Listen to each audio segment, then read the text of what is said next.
Whose car is that in my spot? That's what I muttered one Thursday evening, as I pulled up to my house. My usual spot, the one I had parked in for years, just across from my driveway, was occupied by a shiny SUV I didn't recognize. At first I figured it was just a guest visiting a neighbor. No big deal, but the next day, the same car was there, and the day after that, another vehicle appeared, also parked in the space I considered mine. Confused, I asked one of my neighbors, and that's when I learned the HOA had reassigned street parking. Apparently, in their infinite wisdom, the board decided certain spots should now be designated to balance community use. My spot had been handed over to another family. I was stunned. I'd lived there for years without issue, paying my dues, following the HOA's endless rules, and never once complaining. Now suddenly, I was told I couldn't park where I always had.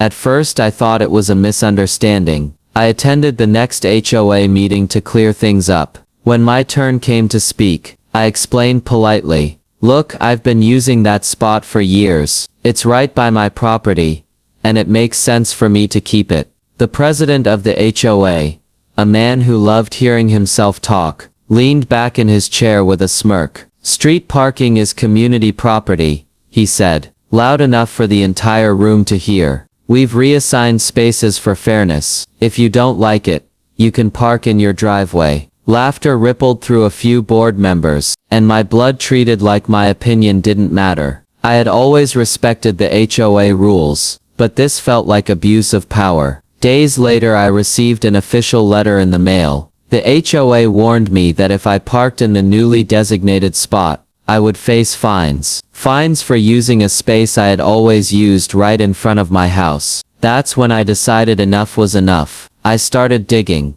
I combed through my property deed, old neighborhood maps, county records, anything I could find. It took hours of research, multiple trips to the courthouse, and several conversations with city staff. But finally I uncovered something the HOA clearly didn't want anyone to know. The streets in our neighborhood didn't belong to the HOA. Years ago when the developer built the subdivision, he never turned the roads over to the association. Instead, the rights were retained, and after some messy paperwork, ended up in county records as privately owned. Even crazier, a few years back, those road rights were bundled into a tax lien sale, and guess who had unknowingly purchased them while investing in local liens? Me. I didn't just own my house.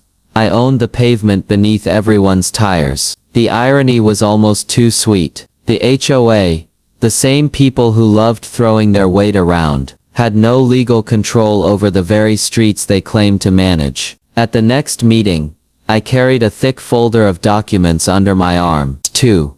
When the president once again tried to brush me off, I placed the folder on the table, and president once again tried to brush me off. I placed the folder on the table and said, "Actually, you don't get to assign my parking spot, or anyone else's. These roads don't belong to the HOA. They belong to me." The room went dead silent. The president's smug smile vanished. I opened the folder and showed the official paperwork, stamped and signed, proving I was the legal owner of the roads. The HOA's lawyer, who had been sitting quietly in the corner, leaned forward and adjusted his glasses, scanning the documents. After a tense pause, he confirmed what I already knew.